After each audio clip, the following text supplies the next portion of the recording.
Assalamualaikum warahmatullahi wabarakatuh. Waalaikumsalam warahmatullahi wabarakatuh. Perkenalkan, nama saya Zara Solika dari program studi D3 Gizi Cirebon. Di sini saya akan melakukan penyuluhan untuk memenuhi salah satu tugas PKPG. Sebelumnya di sini saya akan membagikan media berupa leaflet. Diterima ya. Bisa dibuka. Jadi di sini saya akan memaparkan materi tentang hipertensi. Jadi apa sih hipertensi itu? Hipertensi atau yang biasa disebut dengan darah tinggi itu adalah kondisi ketika tekanan darah berada pada angka 130/80 atau lebih.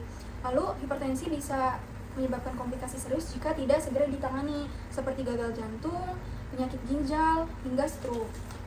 Lalu ada juga faktor risiko hipertensi itu.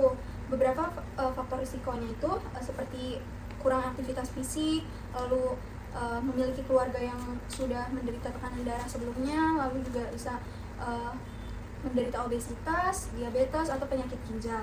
Lalu sering mengonsumsi makanan yang tinggi garam, seperti itu. Ada juga tanda dan gejala hipertensi. Tapi sebenarnya hipertensi itu tidak menimbulkan gejala atau tidak disadari sampai tekanan darah sudah sangat tinggi. Jadi kita tuh pada saat nanti dicek itu tiba-tiba sudah didiagnosa hipertensi, padahal sebelumnya kita tidak merasa gejala apa-apa gitu loh, segitu. Terus itu untuk gejala atau tanda yang umumnya itu seperti mual dan muntah, lalu nyeri di dada, terus sakit kepala, lalu ada gangguan penglihatan, terus telinganya seperti berdenging, seperti itu. Jadi di sini ada dampak hipertensi, yaitu dampak hipertensi itu tidak boleh disepelekan karena seringkali tidak menunjukkan gejala yang tadi sudah saya sampaikan. Jadi harus benar-benar kita waspada. Dampaknya itu bisa seperti risiko kerusakan organ, yaitu jantung, ginjal, otak, hingga ke mata. Lalu gangguan psikologis juga, dan kualitas hidup menurun. Lalu penurunan prestasi akademik dan aktivitas sosial. Lalu meningkatkan risiko penyakit kronis di masa dewasa. Ini yang terakhir ada upaya pencegahan dan penanggulangan hipertensi. Hipertensi atau tekanan darah ini bisa dicegah dengan cara seperti rajin berolahraga minimal 30 menit per hari, lalu bisa juga menjaga berat badan agar tetap ideal. Tentunya harus menjaga pola makan untuk berat badannya tetap ideal kan.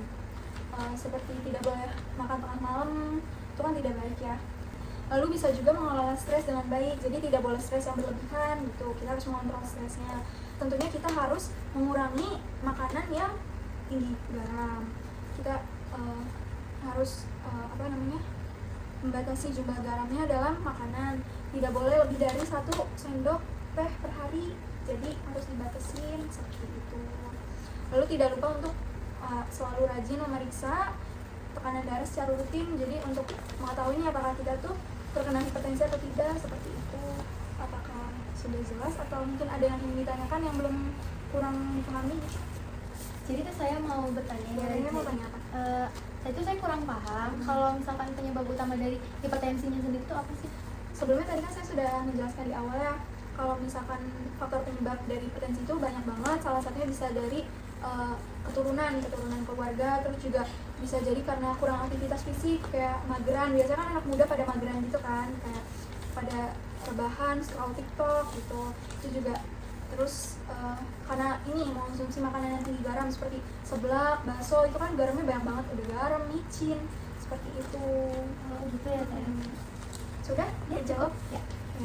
Jika sudah cukup, dicukupkan. Terima kasih. Kurang lebihnya mohon maaf. Wassalamualaikum warahmatullahi wabarakatuh.